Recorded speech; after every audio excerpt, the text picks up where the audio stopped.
안녕하십니까. 조국혁신당 대표 조국입니다. 대한민국의 친일 주구가 다시 활개를 치고 있습니다. 하나, 둘, 밀정 또는 일본 간첩 같은 자들이 주요 공직과 학계에 낙하산처럼 내려앉고 있습니다. 전조가 있었습니다. 작년 4월 인터뷰입니다.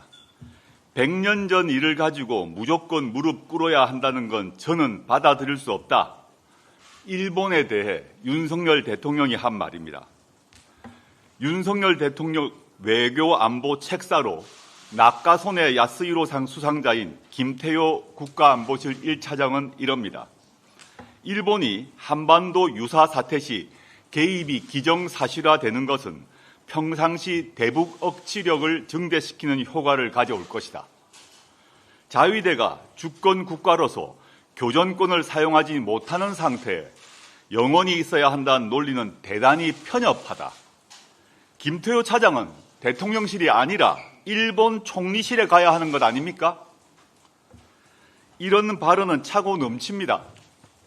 우리나라는 친일 청산할 것이 없다라는 김광동 진실화해위원장, 일제 때 쌀 수탈이 아니라 수출이라는 김낙연 한국학중앙연구원장, 준비 없이 근대화 흐름에 따라 밀려왔기에 실패했다는 이배용 국가교육위원장, 급기야 1945년 8월 15일은 광복절이 아니다라며 광복을 부정하는 김형석 씨는 독립기념관장이 됐습니다.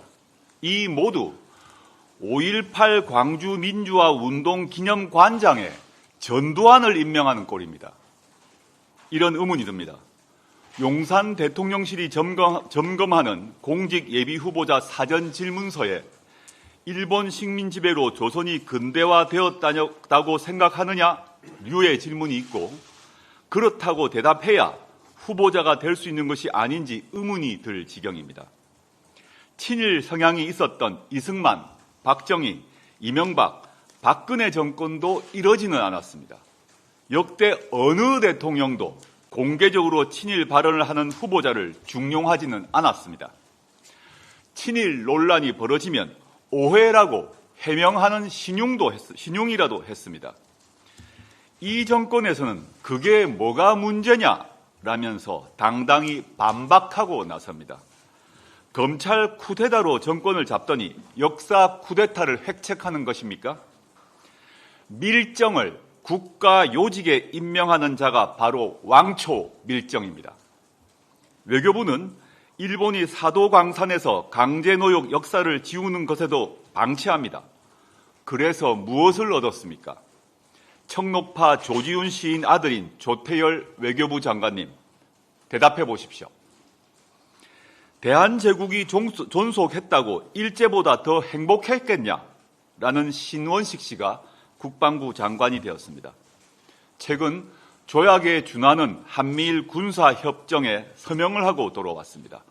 머지않아 독도 앞에 우길기를 단 일본 전투함이 출현하고 한반도에 일본 자위대 파견대가 들어오는 끔찍한 상황을 상상하지 않을 수 없습니다. 윤석열 친일파가 가장 나쁜 부류에 속한 이유가 있습니다. 잔혹한 식민정책의 강제성을 교묘하게 부인하는 것입니다. 위안부, 징용, 수탈도 강제가 아니라 합법적이었다는 식입니다. 일제의 한반도 식민지화를 긍정하는 매국적 발상입니다. 앞으로 이들 목소리가 대한민국에 퍼지면 백범김구는 테러리스트라거나 이완용의 결정은 민족을 위한 결단이라거나 대한민국 건국일은 1945년 8월 15일이라거나 이런 주장이 득세하게 됩니다.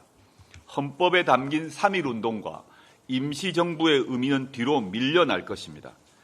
역사를 잊은 민족에게 미래는 없습니다. 빼앗긴 것은 도로 찾아올 수 있지만 내준 것은 찾아올 수 없습니다. 더는 안 됩니다. 저희는 사흘 뒤 정부의 8.15 기념식에 불참합니다. 독립투사와 순국선열, 유족과 후손, 국민께 용서를 빕니다. 그러나 친일파와 밀정이 가득한 권력의 단상을 도저히 바라볼 수 없습니다. 조국혁신당은 친일 밀정 정권을 축출하는 데 앞장서겠습니다.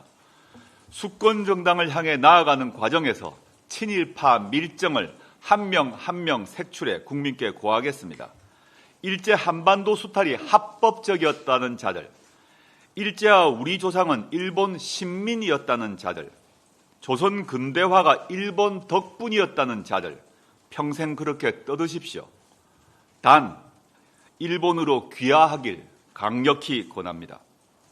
대한민국 공직, 학계 주요 보직에는 얼씬도 못하게 하겠습니다. 저희가 막아내겠습니다. 피와 땀으로 지켜낸 이 나라를 지키기 위해 끝까지 싸우겠습니다.